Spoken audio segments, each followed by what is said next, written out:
আসসালামু আলাইকুম। আমার আজকের এগ ফ্রাইড রাইস তৈরি করতে কোনো রেস্টুরেন্টের রেসিপি ফলো করা হয়নি। তারপরও এর স্বাদ কোনো অংশেই রেস্টুরেন্টের চাইতে কম নয়, বরং আমার কাছে তার চাইতেও বেশি মনে হয়েছে। যদিও স্বাদ সম্পূর্ণ যার যার নিজস্ব ব্যাপার, তারপরেও আজকের রেসিপি ফলো করে এই ফ্রাইড রাইস বানালে আশা করি পরিবারের সকলকে সহজেই খুশি করতে পারবেন। চলুন তাহলে আজকে এগ ফ্রাইড রাইস রান্না করি।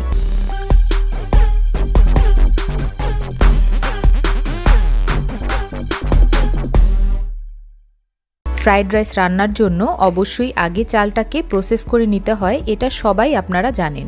এই জন্য একটি প্যানে পর্যাপ্ত পরিমাণ পানি গরম করে নিয়ে তার মধ্যে বেশ কিছু লবণ অ্যাড করে নিব।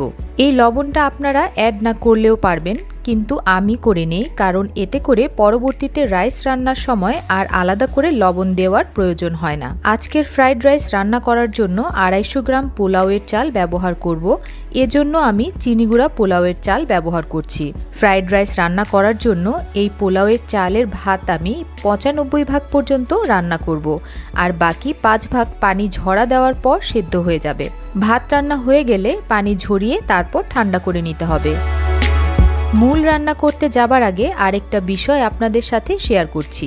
এর আগের বেশ কিছু রেসিপিতে আপনারা আমাকে প্রশ্ন করেছেন সবজিগুলো আমি এত সুন্দরভাবে জুলিয়ান কাট করে কিভাবে কেটে নেই। আর এই কাজটা করার জন্য আমি একটা কিচেন টুলস ব্যবহার করি, যার জন্য খুব সহজেই ভেজিটেবলগুলো কুচি করে কেটে নেওয়া যায়।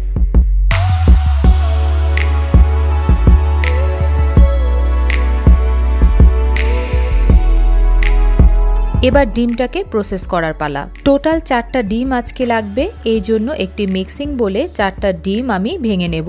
ধনেপাতা কুচি ব্যবহার করব 2 টেবিল চামচের মতো, সুইট চিলি সস 3 টেবিল চামচ, হট চিলি সস 2 টেবিল চামচ, সেই সাথে হাফ টেবিল চামচ সয়া সস। আলাদাভাবে কোনো লবণ ব্যবহার করতে হবে না, কারণ সবগুলো সসেই লবণ রয়েছে।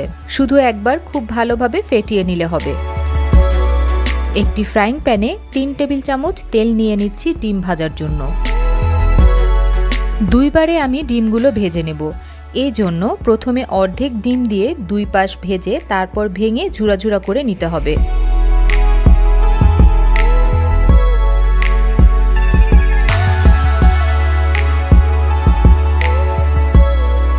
ডিম ভাজা হয়ে গেলে সবগুলো তুলে আলাদা করে রাখতে হবে। এবার রাইস রান্নার জন্য আরও 4 টেবিল চামচ তেল নিয়ে নিতে হবে। তেলটা গরম হয়ে গেলে হাফ কাপ পেঁপে কুচি এবং হাফ কাপ গাজর কুচি দিয়ে সেই সাথে সামান্য লবণ দিয়ে প্রায় মিনিট খানেক ভেজে নিতে হবে। আর এই সময় থেকে বাকি রান্নাটা চুলার আঁচ একদম বাড়িয়ে করতে হবে।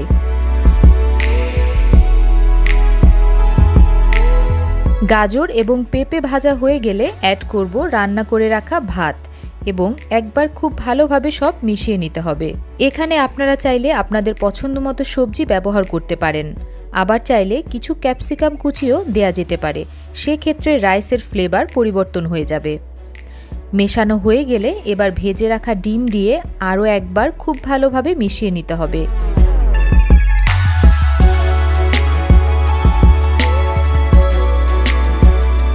সবশেষে অ্যাড করতে হবে 1 টেবিল চামচ সয়া সস এবং 1 চা চামচের মতো টেস্টিং সল্ট।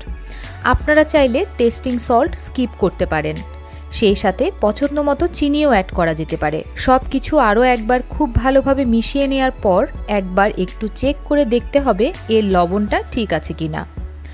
এবার একটি সতর্কতা, যারা লবণ আন্দাজ করতে পারেন না তারা ভাত রান্নার সময় পানিতে লবণ ব্যবহার করবেন না। এতে করে অনেক সময় সয়া সস ব্যবহারের পর আপনার ফ্রাইড রাইসের লবণের পরিমাণ অনেক বেশি হয়ে যেতে পারে। আমার সব কিছুই ঠিকঠাক আছে, তার মানে আমার রান্নাটা শেষ। প্রিয় দর্শক, খুবই সহজ এই রান্নাটা একবার হলেও বাড়িতে ট্রাই করবেন, আশা করি হতাশ হবেন না। আবারও হাজির হব নতুন কোনো ভিডিও নিয়ে, সেই পর্যন্ত ভালো থাকবেন। ধন্যবাদ।